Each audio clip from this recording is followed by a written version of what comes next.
Hello friends, welcome to Ganga gopis world. ఈ వీడియోలో మంచి పికాక్ డిజైన్ మేక్ చేస్తున్నాను. పికాక్ డిజైన్ తప్ప వేరే డిజైన్స్ ఏమి ట్రై చెయ్యరా అని అనుకుంటున్నారేమో. ఏం చేయాలి మరి? న్యూ డిజైన్స్ ట్రై చేద్దాం అనుకుంటే అస్సలు టైం దొరకదు. ఈ డిజైన్ కూడా నా ఓన్ డిజైన్ కాదు. ఒక కస్టమర్ రిఫరెన్స్ పిక్ పెట్టి ఇలా కావాలి అని అన్నారు. అందుకే మళ్ళీ పికాక్ డిజైన్తో మీ ముందుకు వచ్చేసా. వీడియో చూసుకుంటూ ఒక చిన్న స్టోరీ చెప్పుకుందామా? ఏ పనికైనా కాలం కలిసి రావాలి అని అంటారు కదా! అదే ఈ స్టోరీ. చెట్టుకి ఉన్న మొగ్గ పువ్వుగా మారడానికి కొంత సమయం పడుతుంది. ఆ సమయం దాకా వెయిట్ చేస్తేనే సుగంధాలు వెదజల్లే పువ్వు మన చేతికొస్తుంది. మొగ్గగా ఉన్నప్పుడు వెంటనే ఈ మొగ్గ పువ్వుగా మారాలని ఎన్ని బిందెల నీళ్లు పోసినా అది వేస్ట్.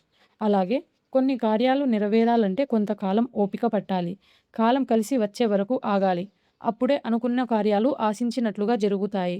వసంతం కోసం, వర్షం కోసం చెట్లు నిరీక్షించవు, ప్రాధేయపడవు, ప్రార్థించవు. కాలం అనుకూలించగానే వసంత గమనంతో చెట్లు చిగురిస్తాయి. భగవద్గీతలో భగవానుడు బోధించినట్లుగా మనిషి కూడా తన పనిని తాను త్రికరణ శుద్ధితో నిర్వర్తించాలి. ఫలితం కోసం ఎదురు చూడకూడదు. అర్థం లేని నిరీక్షణతో కాలాన్ని వృధా చెయ్యకూడదు. ఈరోజు జరగనిది రేపు తప్పక జరుగుతుందనే ఆశతో ముందుకు సాగాలి. రామాయణంలో శబరి శ్రీరామ దర్శనం కోసం ఎంతో కాలం నిరీక్షించింది. రాముడి అరణ్యవాసం ఆమె పాలిట వరమైంది. ఆమె నిరీక్షణ ఫలించింది. వనవాటికలో రాముడి దర్శనమైంది. ఆయనకు ఆతిథ్యం ఇచ్చి ధన్యురాలైంది. భక్త శబరిగా చరిత్రలో నిలిచిపోయింది.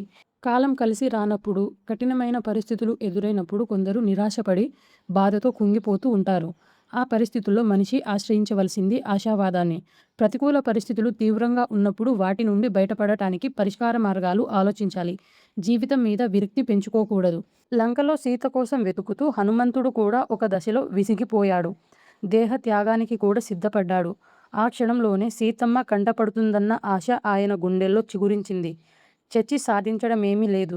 బతికి ఉంటే శుభాలు చూడవచ్చని భావించి తిరిగి ప్రయత్నాలు కొనసాగించాడు. సీతమ్మ జాడ కనిపెట్టి రామకార్యాన్ని పూర్తి చేశాడు. అందుకే మనసులో ఎల్లప్పుడూ మంచి ఆలోచనలు నింపుకోవాలి. అవే మనిషిని విజయ తీరాలకు చేరుస్తాయి.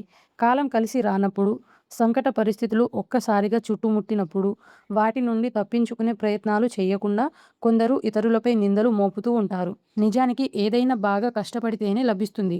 భగవంతుడు మన కృషిని బట్టి ఏ సమయంలో ఎవరికేది ఇవ్వాలో దాన్ని తప్పక ప్రసాదిస్తాడు.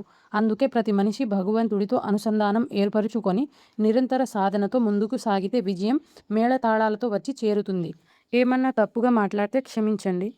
అండ్ ఫైనల్‌గా ఈ పికాక్ డిజైన్ ఎలా ఉందో కామెంట్‌లో చెప్పండి. అండ్ మన యూట్యూబ్ ఛానల్‌ని, ఇన్‌స్టా పేజ్‌ని కూడా ఫాలో కొట్టి నన్ను సపోర్ట్ చేయండి ఫ్రెండ్స్.